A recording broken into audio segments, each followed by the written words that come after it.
வாழ்க வளமுடன். அனைவருக்கும் புத்த பூர்ணிமா நல்வாழ்த்துக்கள். இது புத்தர்களுக்கு மட்டுமில்லை, மனிதர்களாக பிறந்த அத்தனை பேருக்கும் ஒரு முக்கியமான நாள். இந்த நாள் புத்தனுடைய மறுபிறப்பு, ஞானோதயம் மற்றும் மகா பரிநிர்வாணம் ஆகிய மூன்றையும் நினைவு கூறக்கூடிய ஒரு புனிதமான நாள். புத்தரை நம்ம புனிதமானவர் அப்படின்னு சொல்கிறோம். அப்படின்னா அவர் கடவுளா அப்படின்னு கேட்டால் இல்லை. அவர் விழிப்புணர்வு பெற்ற மனிதர்.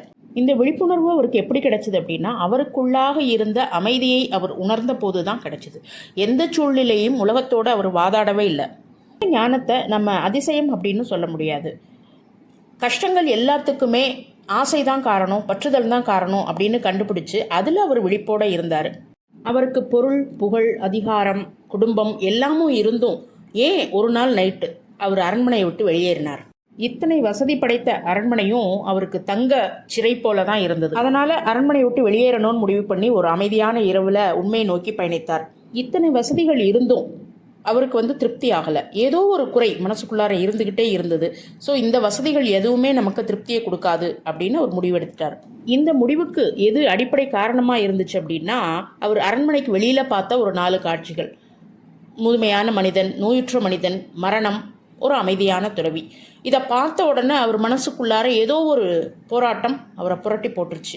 உண்மையிலுமே வாழ்க்கைனா என்ன அப்படின்னு வியக்கிறாரு.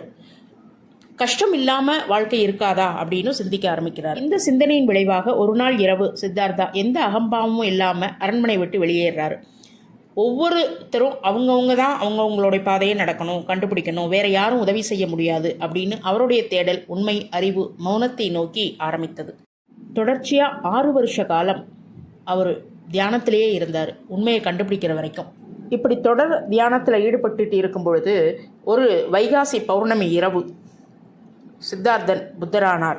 அவருக்கு கிடைச்ச இந்த ஞானம் அரண்மனையில் இருக்கும்போதோ அல்லது வேற ஏதோ மடாலயத்திலேயோ கிடைக்கல, ஒரு மரத்துக்கடியில் தான் கிடைச்சிது. அதற்கு இயற்கையே சாட்சியாக இருந்துச்சு. இந்த விழிப்புணர்வு கிடைச்சதுக்கு அப்புறம் வார்த்தைகளே இல்லை, மௌனமே மொழியாக இருந்துச்சு.